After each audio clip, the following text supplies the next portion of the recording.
जय हिंद। मैं हूं करण दानवीर और आप देख रहे हैं मेरा पॉडकास्ट दानवीर सिंह। आज मैं बात करने वाला हूं इस पॉडकास्ट के अंदर इज़राइल हमास की जंग को लेकर। इज़राइल हमास के बीच में जो जंग चल रही है उसके अंदर किस तरीके से हूतियों का इस्तेमाल कर लिया गया है। हूती रेबल्स को मोटिवेट करके, उकसा के, या जैसे भी एक कार्गो शिप को हाईजैक कर लिया। और ये कार्गो शिप ब्रिटिश कंपनी का है।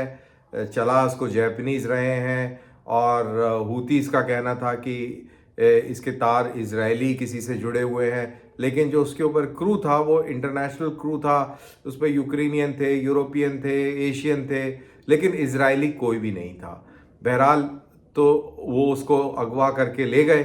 उधर जापान कोशिश कर रहा है कि इसको हम रिहा करवा लें, और कोशिश कर रहा है मतलब कि बहुत सारे पैसे दिए जाएंगे तो वो रिलीज़ कर देंगे। आपको ये याद हो कि ऑफ द यमन कोस्ट बहुत सारी पायरेसी की घटनाएं पिछले दशक में हुई। और ये अब हाल फिलहाल में तकरीबन ख़त्म सी थी। और आप ये कह सकते हैं कि हाई सीज़ के ऊपर ये इंटरनेशनल वाटर्स में ये एक टेररिज्म का एक नया रूप हमें देखने को मिला है। ये बहुत ही अलार्मिंग चीज़ हुई है।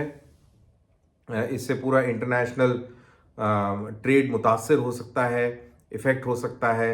और पूरी जो शिपिंग लेन्स हैं, जो मेडिटेरेनियन से सुएज़ कैनाल के थ्रू रेड सी से होते हुए इंडियन ओशन और फिर आगे पैसिफिक की तरफ और जापान और साउथ एशिया, चाइना की तरफ जो जाती हैं, उन सब के ऊपर बहुत भारी इम्पैक्ट इफ़ेक्ट पड़ सकता है। इस पूरे का मुद्दा, मसला यही है कि ईरान चाहता है कि किसी तरीके से इज़राइल की लड़ाई का दायरा बढ़े और इज़राइल इस लड़ाई के दलदल में पूरी तरह फंस जाए। लेकिन इज़राइलीज़ भी बड़े स्मार्ट हैं।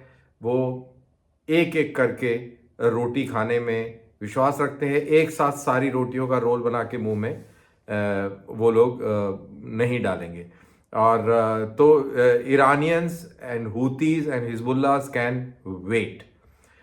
एट द सेम टाइम बड़ी अच्छी खबर ये आ रही है सुनने में कि शायद इज़राइल और हमास के बीच में कोई समझौता हो सकता है, युद्ध विराम हो सकता है, और जो प्रिजनर्स हैं उनका स्वैप हो सकता है। इजरायली प्रिजनर्स को छोड़ा जा सकता है, वहीं कुछ फिलिस्तीनी प्रिजनर्स को इज़राइल भी छोड़ सकता है। तो ये एक अच्छा डेवलपमेंट आने वाले टाइम में होगा।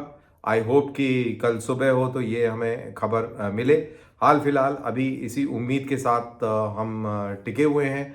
और तीसरा जो पॉइंट मेरे को ये लगता है कि इस हमास की जंग में अगर अब इसका एनालिसिस किया जाए, अल शिफा हॉस्पिटल के ऊपर जिस तरीके से इज़राइल ने कहा कि वहाँ पर एक कमांड एंड कंट्रोल सेंटर है, और अभी तक उस कमांड एंड कंट्रोल सेंटर के कोई प्रमाण नहीं मिले।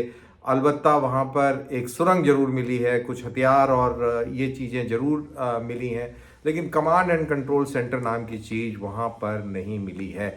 और जिस तरीके से सिविलियन कैजुअल्टीज़ हुई हैं, तकरीबन 12,000 सिविलियन मारे गए हैं एक अंदाजे के मुताबिक, शायद और भी ज़्यादा कैजुअल्टीज़ हुई हों। स्कूल्स को टारगेट किया गया है, हॉस्पिटल्स को टारगेट किया गया है। तो इस सारी कार्रवाई के अंदर हमको फ्रस्ट्रेशन दिख रहा है, गुस्सा दिख रहा है, और इस गुस्से और फ्रस्ट्रेशन के अंदर इस तरीके की बातें हुई हैं which is not good. They are not good for any civilised part of the world. अब आर्ग्यूमेंट करने वाले बोलेंगे कि भाई फिलिस्तीनी जो है सिविलाइज नहीं है, उन्होंने बच्चों को मारा, उन्होंने ये किया वो किया। तो बिल्कुल मैं उससे सहमत हूँ। जो हमास ने किया वो बहुत ही निंदनीय है, लेकिन हमास की इस गलती की सज़ा पूरे लोगों को दे दी जाए जो पहले से रेफ्यूजीज हैं और इस तरीके की, तो वो कहीं ना कहीं as a right thinking person मुझे लगता है कि ये इज़राइल की तरफ से थोड़ी जास्ती हुई है। और ये जल्दी से जल्दी सीज़ फायर हो, और ये कत्लो गैरत का जो सिलसिला है ये बंद हो। और जहाँ तक जैसा मैंने कहा कि इज़राइलीज़ ऐसा नहीं है कि हूतीस को, हिजबुल्ला और ईरान को और कतर को माफ़ कर देंगे, उनकी भी बारी आएगी। लेकिन अभी समय है इस कॉन्फ्लिक्ट को ख़त्म करने का या बंद करने का, रोकने का, और आम नागरिकों के जीवन और जान बचाने का। तो उम्मीद करते हैं कि ये कार्रवाई जल्द से जल्द हो। और इसी के साथ मैं ये वीडियो को यहाँ पर समाप्त करता हूँ। आपको पसंद आया हो तो प्लीज़ लाइक कीजिए, मित्रों से सब्सक्राइब कीजिए और मुझे दीजिए इजाज़त। जय हिंद।